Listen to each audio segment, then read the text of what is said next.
The Learning Farm Family.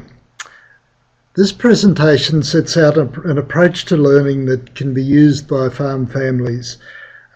Some people in other industries talk about learning organisations, and they're organisations where everybody's building knowledge and skills to help the organisation achieve its goals.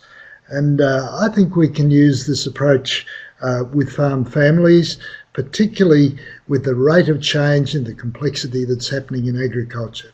So the Learning Farm Family, and I've subtitled it Ploughing the Field Between the Years, because there are enormous benefits, and often we underutilise our abilities. We don't develop our abilities as much as we can, and if we can do this a little better, we'll have much better businesses and a lot more satisfied people feeling that they're achieving their potential as well.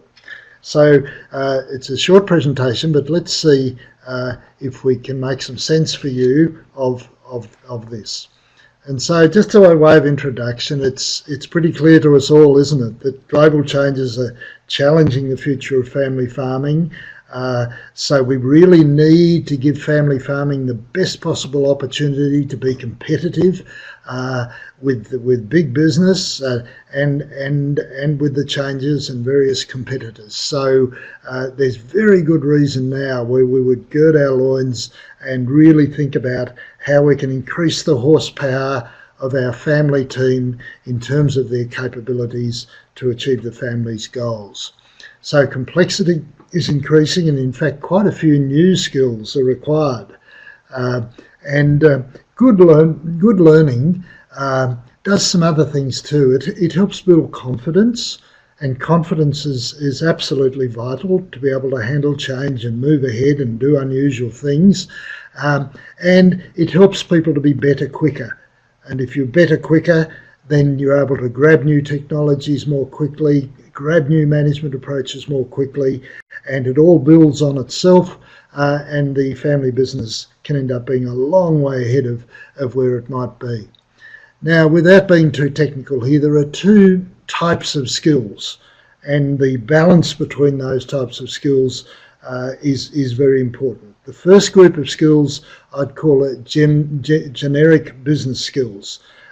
Those are the skills, if you look at the advertisements in a newspaper on a Saturday, they're the skills that are asked for in most businesses, and they're the skills that are needed to run any business. Now, farming isn't all that different now from any other business, so it's not surprising that we need to strengthen our skills in these generic areas and to be able to handle the complexities of farming. And the things I'm talking about here are business management skills, planning skills, operational planning and looking much further ahead, strategic planning, marketing skills, the skills to manage people, the skills to manage information. And we've got an information revolution continuing with all sorts of challenges for us to be able to use the new technologies to get the information we need, be more precise about what we do, more effective in what we do. And even skills like critical thinking, the ability to analyse, or creative thinking as well, the ability to think widely about new ideas and perhaps be able to put them into your business situation. So there are a bunch of what I call generic business skills. And then we've always been good at and had to learn specific production skills, changing varieties, changing technologies for particular enterprises and so on. But most of our focus has gone on those production skills. And now we need to switch the balance a bit to make sure we're still very good at those production skills, but also get stronger on some of those so-called generic skills.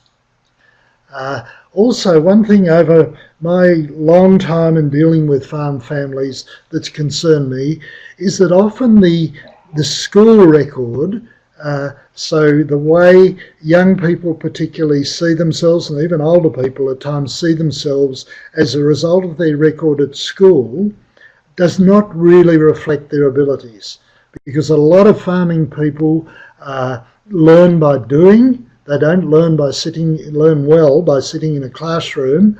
And so some of the techniques that are used to learn at schools, particularly the traditional ones, really are not the way those people learn, and therefore their school reports are much worse than the actual talent that is available.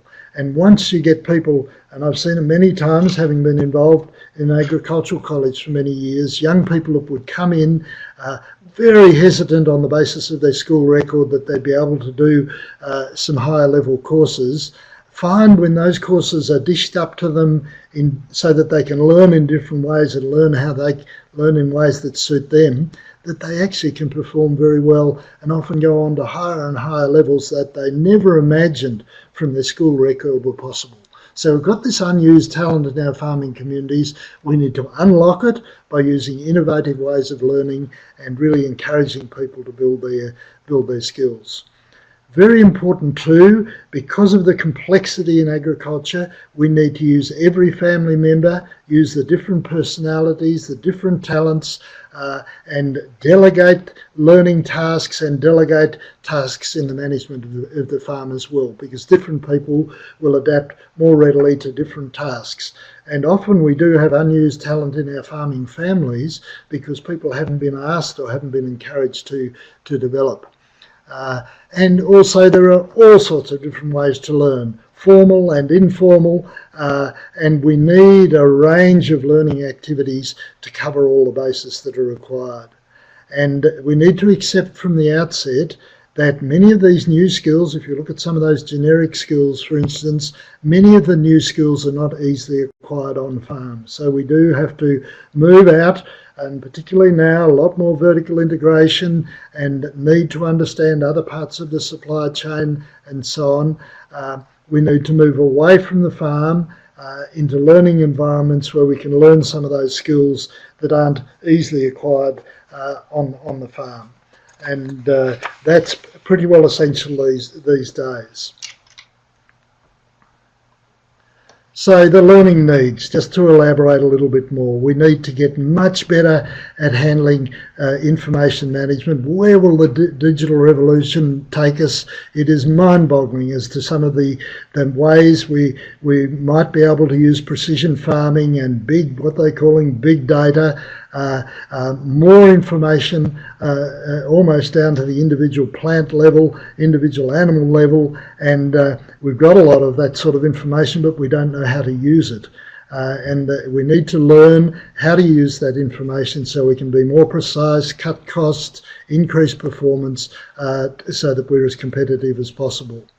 We also need to understand research, and sometimes to the point of being able to manage on-farm research, often for research organisations. They don't want to own farms quite often, but they're happy if they have an appropriate person with the right skills or people with the right skills to have on-farm research done, and that of course leads to outcomes that have actually been achieved on a particular farm and therefore can be applied pretty quickly and with a low level of risk if they're successful. So we need to understand research so we can understand the new technologies and a lot of the new varieties and so on that are coming towards us. We also need to learn about new business structures. At this point in the world, traditional business structures in a lot of industries, for example, the taxi industry, we're seeing the traditional models of doing business are being challenged. And given that in farming we're needing to increase our scale to be able to use new technologies effectively, we need to learn about new business structures such as leveraging capital with leasing and joint ventures and syndicates, all that sort of thing. And we need to learn planning skills, not just the annual operational planning that we've always done, but also planning that looks a bit further ahead, strategic planning. We need to learn about how to analyse business performance. We need to learn lots more on people management because agriculture now relies very heavily on the abilities of people, on relationships, on partnerships, that sort of thing. Obviously, we need to learn about marketing skills. We've had a lot of deregulation. We haven't got the old marketing boards that we had, and farm families are essentially on their own for most of their marketing. It's a very complex area, takes a lot of learning, but big rewards if you can be good at marketing. And tied in with that, we need a lot of learning to understand with the vertical integration that's now happened in order to guarantee quality assurance and food safety and supply chain efficiency.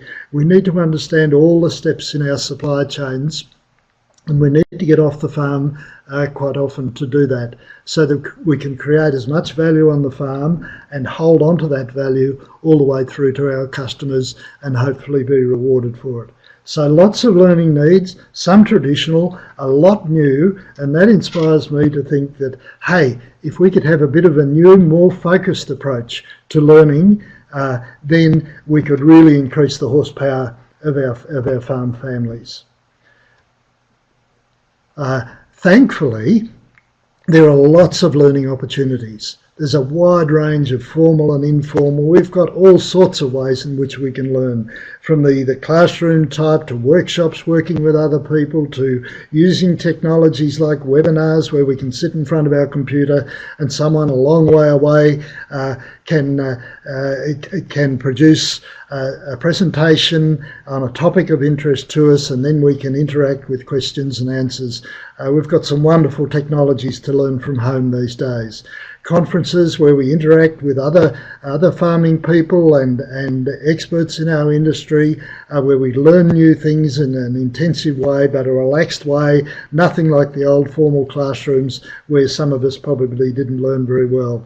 There are executive type programs designed for farmers at a particular level. There are international exchange programs like Nuffield scholarships and the same that are very intense learning experiences, but don't involve, again, sitting in classrooms for hours, but a lot of stimulus, and very importantly, the international ones allow people to pick up ideas from other parts of the world, to interact and develop networks with people in other parts of the world. And then, of course, there's learning from experience from other farmers, from the internet, and a whole range of different ways in which we might learn. Now, one important thing if families are embarking on this sort of approach is, of course, everyone is busy, and often we're saying, hey, we haven't got time to go and do that course or go to that conference or meet with that group of farmers. It's important the family sits down and in a logical fashion, when they've got a learning need that they need to get stuck into in order to help their family get ahead, they need to sit down and be prepared to allocate a person's time and some money as well, usually, to do that task. And if someone gets that opportunity this year, someone else might get the opportunity next year. So there's fairness, but there's some delegation of particular people learning particular things and reporting back. Often it's the reporting back that's missed. People go away to conferences and they come home and say, yeah, it was a good conference, when in fact they should come home and say, let's sit down on Saturday morning, I've got some things I want to report to you on that conference that I believe we need to know and that would be beneficial for our business. So delegation implies delegating certain learning aspects, but also an obligation on the person to come back and report and maximise the benefit from what they've learned. And need to be prepared. Really good learning and fast learning in a rapidly changing world often is a bit of a stretch and it's a bit uncomfortable, but without a bit of discomfort we don't really change, or we don't learn as fast as we might. And so I'm an advocate of every now and then one or more members of the farm family doing something that they know will be challenging, but if they can do it and handle it, they'll be that strong, much stronger, that much more confident, and they'll have learned at a much faster pace. So don't be afraid of doing something that looks as though it'll be where the bar will be pretty high and it will be a challenge, but if you're able to do it, there will be enormous benefit. Don't just stay doing comfortable, easy things, because some of the things you've got to learn are quite challenging. They're quite new, quite complex, but boy, if we can jump the hurdle, then we've really gained something significant. And another mistake that we make in agriculture is that we don't learn enough from other industries. We're a bit too agriculture-centric and thinking we can learn everything within our own industries. We forget that other industries are grappling with many of the same issues that we have to deal with. Often they've had years more experience, and you can go and see how they've coped with particular people management problems, particular problems of getting supplies from different parts of the world, inputs from different parts of the world, particular marketing problems that they've had with different consumers, how they've learned how to segment markets, and so on. We can learn lots from other industries, and often, unfortunately, we don't do much of that. So, let's get down to how we might go about all this. I think there are 5 things we need to decide before we launch into a family learning plan. First of all, learning isn't something that someone does to you. Learning is something you do to yourself. And too often in the way our education system has worked, it's been a teacher imparting knowledge to a student. A student may or may not need that knowledge, want that knowledge, see it as relevant, or it may not even be imparted in a way where they can learn that knowledge easily. And so I like to turn it around and say, hey, any learner in a farm family learning things that are needed to achieve the family's goals needs to take responsibility for their own learning individually, and the family needs to take responsibility for their own learning. That way they'll seek out things that are relevant to them. They'll be more conscientious about getting the knowledge because it's their responsibility. They won't go and sit in a classroom and be half asleep, someone telling them something that they don't really own. They will own what they're learning, and it'll be a lot more effective. The second guideline is everybody across the family. A delegation needs to be there to cover all the bases, so full participation from family members is required. The third guideline is that a lot of that, as we've said, a lot of that learning will need to be off-farm. The fourth guideline is that the learning will need to be at all sorts of levels, from formal to very informal, learning from other farmers, learning from field days, learning from the internet, in all sorts of ways. So learning at all levels, nothing is sacred, and we need learning at all levels to cover the bases. And of course a commitment that learning isn't something that happens and then you've done it. In a changing world, we must have ongoing learning. So a bit of commitment to those guidelines will set the family off on the right step to get going into a learning plan. So the action plan I would suggest is this, and I'll put it into a chart for you in just a moment. First of all, that you accept those guidelines we've just talked about, and that gets it off to a good start. Then that the family is prepared to analyse what's happening in the world, politically, economically, environmentally, consumer trends, social trends, technology-wise and so on, and say, gee, if we're to achieve our goals and what we want to do, this is what we need to understand, that's what we need to understand.